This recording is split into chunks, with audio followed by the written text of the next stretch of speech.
シャンノスについてお話しいたします。シャンノスとは古いやり方という意味で、ここでお話しするのはシャンノスによる歌のことです。特徴としてはアイルランド語で歌われること、歌の韻律が歌の韻律と言われる、ややこしいですが、Our own meter、Our own meter と呼ばれる、特別の韻律によって書かれた詩の歌を歌うということです。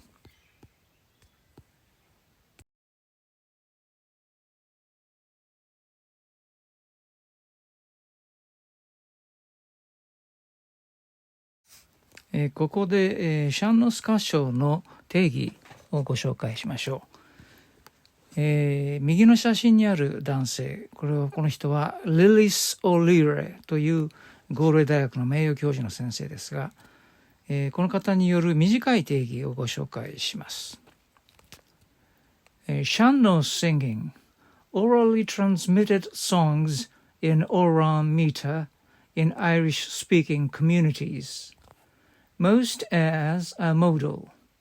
Unrequited love is a major theme in songs, some of which date from the 16th century, echoing medieval European traditions of courtly love. という定義になっています。これは定義の冒頭の部分です。シャンノス歌唱というのはですね、交渉で伝達される歌で、その歌は、オーランミーター、歌の韻律と呼ばれるもので書かれていると。で、伝えられている場所はアイルランド語話者の共同体であると。アイルランド語を話す人たちが住んでいるところで、口伝えで伝えられる、歌の韻律と呼ばれる韻律で書かれた歌を歌うこと、これがシャンノスシンギングであるというんですね。で、ほとんどのそのシャンノス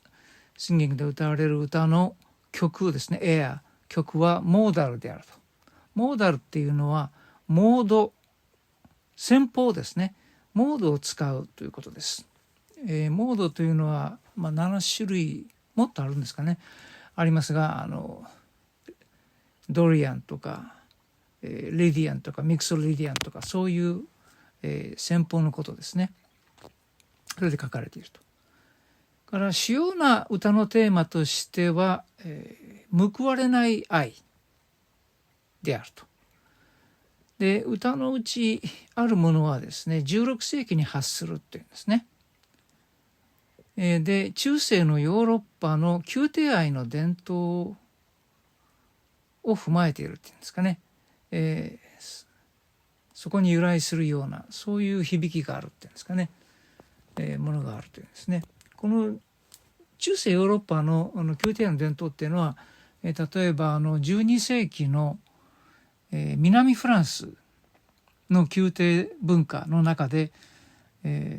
今で言うとシンガーソングライターにあたるような人たちがいたんですが、トゥルバドゥール、その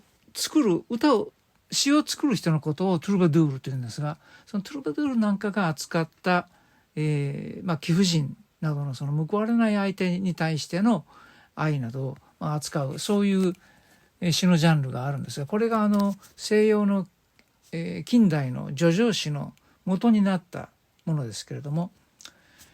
ここから来ている、そういう歌がこのアイルランドの、共同体で歌われる、その歌の中にもですね、そういうものが入っているっていうんですかね、そのエコーが見られるというふうに書いてありますね。